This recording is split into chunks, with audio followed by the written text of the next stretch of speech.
কৃতজ্ঞতা। সেই হোক, একটা কথা বলেছেন, এই ধরনের উইকেটে আপনি ঘুম থেকে উঠে খেলতে চাইবেন না। এখানে অনেক পরীক্ষা দিতে হয়। বাংলাদেশের প্রেক্ষাপটে বিভিন্ন সময় পরীক্ষার প্রশ্নপত্র আমরা আউট হইতে দেখি, কিন্তু মিরপুরের উইকেটের প্রশ্নপত্র আগে থেকে ওপেন থাকার পরেও ওই পরীক্ষায় পাশ কে করতে পারবে কে পারবে না, সেটা একটা বড় পরীক্ষা বটে। এখানকার উইকেট, এখানকার কালচার, মিরপুরের ঘূর্ণি, মিরপুরের আনপ্রেডিক্টেবিলিটি সবকিছুই মাথায় নেয়ার পরেও, কি ঘটবে তা জানার পরেও খাবি খেতে হয়। যারা এখানটায় প্রতিদিন খেলেন, আসেন, দেখেন, তারাও খাবি খান, প্রতিপক্ষ খাবি খায়। আলোচনা সেই জায়গায় না। আলোচনার ট্যাগলাইন হচ্ছেন রিশাদ হোসেন।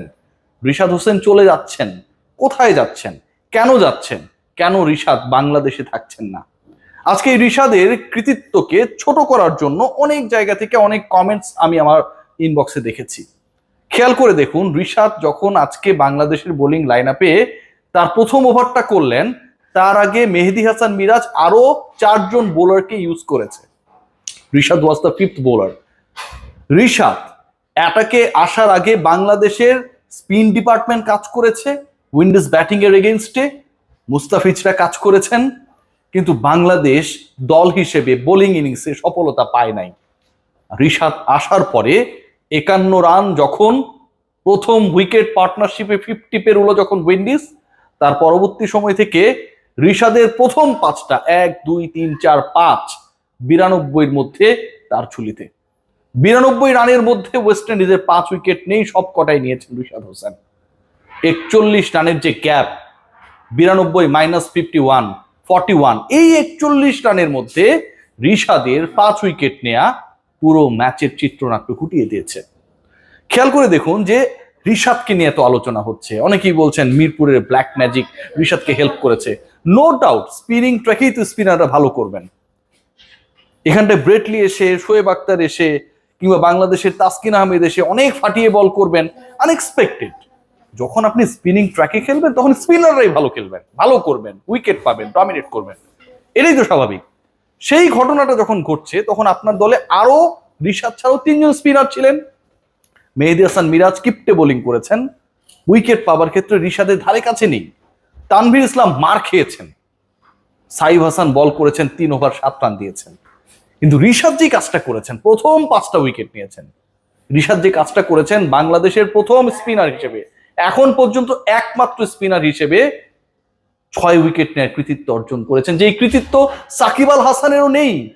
তার ক্যারিয়ারে, ওয়ানডে ক্যারিয়ারে 6 উইকেট সাকিব কখনোই পান নাই, তাইজুল ইসলামরা কখনোই পান নাই।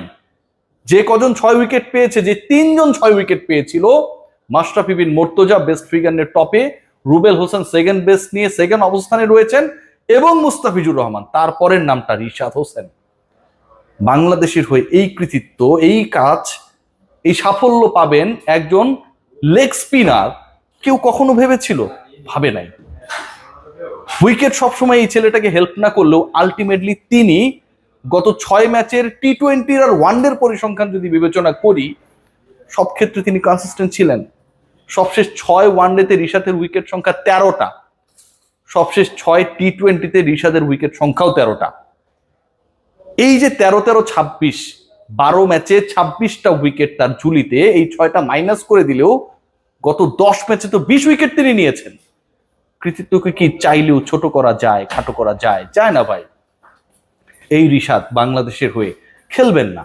বাংলাদেশের হয়ে বললে কিছুটা ভুল হবে, বাংলাদেশের ফ্ল্যাগশিপ প্রোগ্রাম বিপিএল এ আমরা রিশাদকে পাচ্ছি না। ইন্টারেস্টিং পার্ট কি জানেন?